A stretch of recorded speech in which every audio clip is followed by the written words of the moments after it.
जय हिंद। आज हम लोग पढ़ते हैं भारत में आक्रमण करने वाला दूसरा तुर्क आक्रमणकारी कौन था, जिसका नाम था मोहम्मद गौरी। क्या नाम था? मोहम्मद गौरी। पहला नाम क्या था? महमूद गजनवी। जो कितने बार आक्रमण किया था? 17 बार। ठीक है।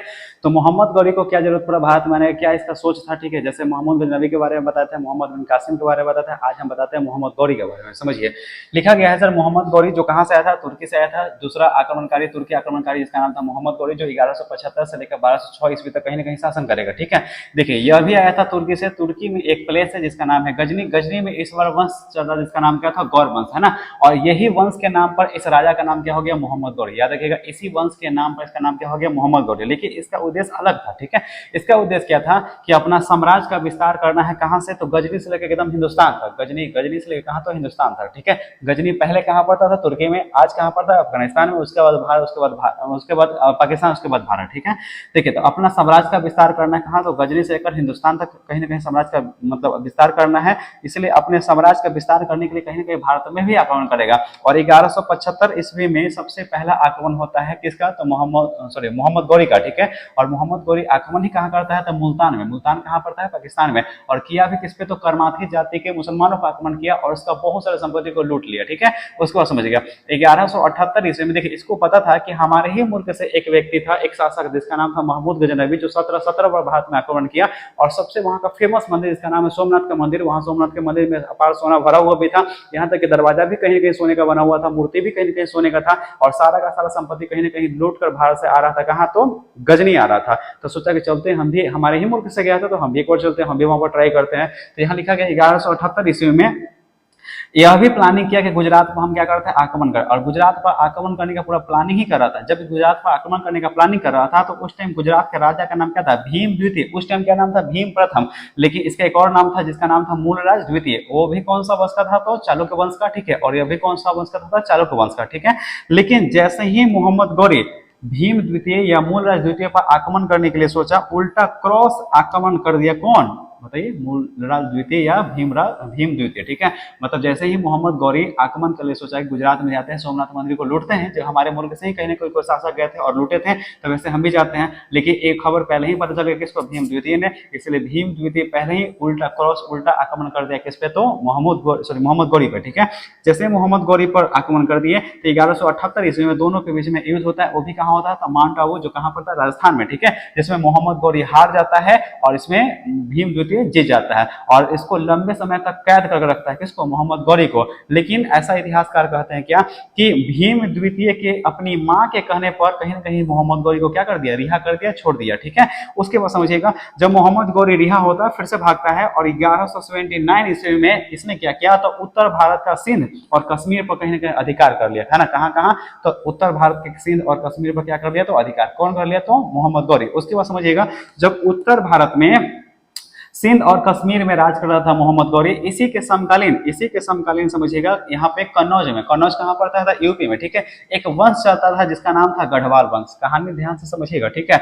यहाँ पे सिंध और कश्मीर में राज कर रहा था मोहम्मद गौरी। इसी के समकालीन कन्नौज जो यूपी में पड़ता है, वहां पर एक वंश चल रहा था जिसका नाम क्या था? गढ़वाल वंश।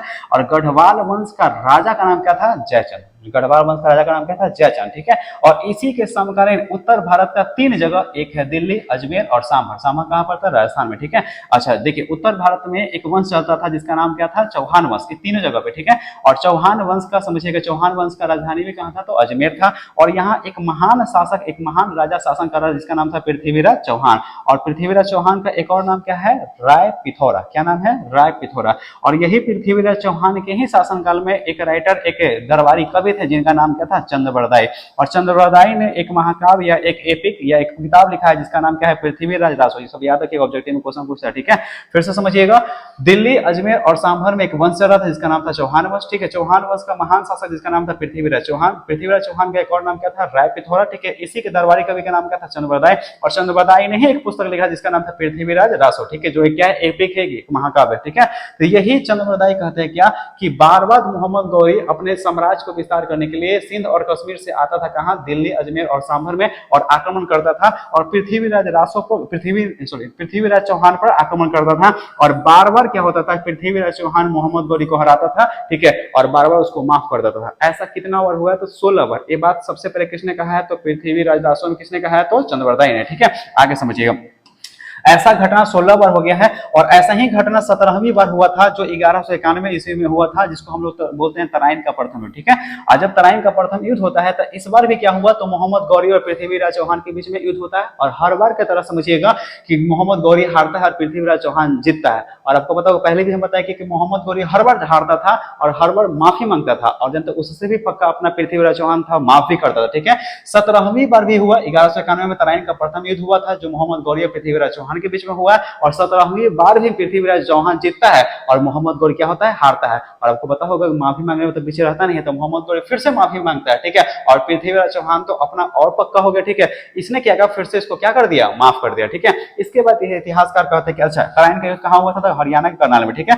अब इसके बाद समझिएगा यह मोहम्मद गौरी अपने साम्राज्य को विस्तार करने के लिए कहीं ना कहीं मतलब आक्रमण करने का प्लानिंग ही करता और फिर यहाँ पर इतिहासकार कहते हैं क्या कि पृथ्वीराज चौहान तराइन के प्रथम युद्ध के बाद एक प्रेम प्रसंग में पड़ गया। बोले सर पृथ्वीराज चौहान किससे प्रेम कर रहा था, तो हम आपको क्या बताएं, जब उत्तर भारत में ही कन्नौज में समझिएगा गढ़वाल वंश का राजा का नाम क्या था, जयचंद। जयचंद की एक पुत्री थी जिसका नाम क्या था, संयुक्ता। और इसी के समय समझिएगा दिल्ली, अजमेर और संभल में राज कौन कर रहा था, पृथ्वीराज चौहान। और यही पृथ्वीराज चौहान कहा जाता है क्या कि प्रथम तराइन का प्रथम युद्ध के बाद पृथ्वीराज चौहान प्रेम प्रसंग में पड़ गया। ठीक है, और यही पृथ्वीराज चौहान प्रेम करता था किससे, संयुक्ता से। लेकिन पृथ्वीराज चौहान प्रेम करता था संयुक्ता से, इससे विवाह भी करना चाहता था, लेकिन विवाह करने एकदम नहीं चाहता था कौन, तो जयचंद। मतलब इसके पिता जयचंद कभी नहीं चाहता कि मेरा विवाह मतलब मेरे बेटी का विवाह किससे हो जाए, पृथ्वीराज चौहान से। ठीक है, लेकिन अब इसी में क्या होता है कि जयचंद ने क्या किया, अपनी पुत्री को विवाह करने के लिए स्वयंवर आयोजित किया। ठीक है, और जब स्वयंवर आयोजित किया गया था तो सारे के सारे राजाओं को बुलाया था,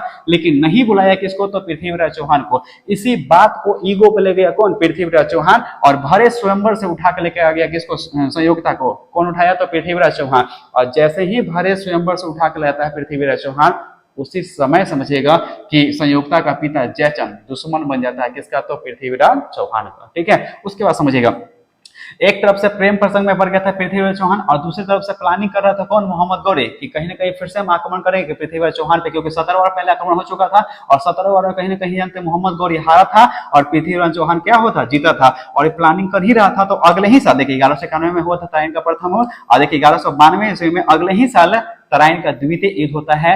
और होता है किसके किसके बीच में, तो मोहम्मद गौरी और पृथ्वीराज चौहान के बीच में। एक मौका मिलता है मोहम्मद गौरी को और जानते हैं मोहम्मद गौरी जीतता है और पृथ्वीराज चौहान क्या होता है, हार जाता है। और जैसे ही पृथ्वीराज चौहान हारता है उसी समय पृथ्वीराज चौहान को क्या करता है, हत्या करता है। अब बोले सर इतना बड़ा उलटफेर हुआ कैसे, ठीक है, तो आपको पता होगा घर का बेदी लंका ढाई, अर्थात घर का ही आदमी, आपको पता होगा संयुक्ता के पिता का नाम क्या था, राजा जयचंद। और राजा जयचंद इस बार मदद ही किसको किया था, मोहम्मद गौरी को। ठीक है, अर्थात राजा जयचंद ने मोहम्मद गौरी को मदद किया और इसी के मदद के कारण जानते हैं मोहम्मद गौरी जीत गया और पृथ्वीराज चौहान क्या हो गया, हार गया। तराइन का द्वितीय युद्ध में समझिएगा मोहम्मद गौरी कहीं ना कहीं जीतता है और पृथ्वीराज चौहान हारता है। इतना बड़ा उलटफेर कैसे होता है, क्योंकि एक भारतीय ही राजा जिसका नाम था राजा जयचंद, और राजा जयचंद ने मदद ही किसको किया था, मोहम्मद गौरी को। ठीक है, फिर से समझिएगा 1192 ईस्वी में तराइन का द्वितीय युद्ध होता है जिसमें कहीं ना कहीं मोहम्मद गौरी जीतता है और पृथ्वीराज चौहान हारता है, और इसमें मदद किया था किसने, राजा जयचंद ने। ठीक है, आगे देखिए भारत से कहीं ना कहीं हिंदू शासन समाप्त हुआ, क्योंकि दिल्ली में राज करता था कौन, पृथ्वीराज चौहान, और दिल्ली का सिंहासन अब किसको मिल गया, तो मोहम्मद गौरी को। एक तरफ से समझिएगा, एक तरफ से 1192 ईस्वी में मुस्लिम शासन का भी शुरुआत हुआ था भारत में, तो दूसरी तरफ से 1192 ईस्वी में एक प्रसिद्ध सूफी संत का आगमन भी हो गया था भारत में, और वो भी हुआ कहां, तो अजमेर में।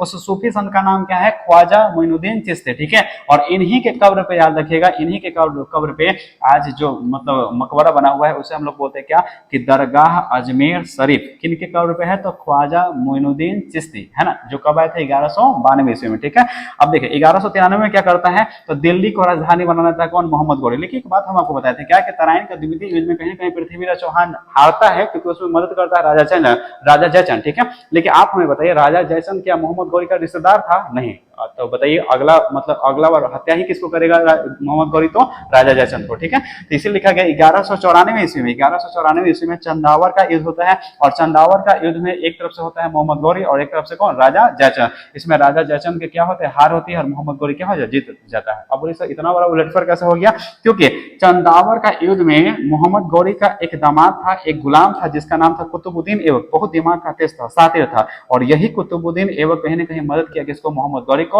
और इसके कारण मोहम्मद गौरी जीत गया और चंदावर क्या हो गया, हार गया। मिलते हैं नेक्स्ट वीडियो में, तब तक के लिए जय हिंद।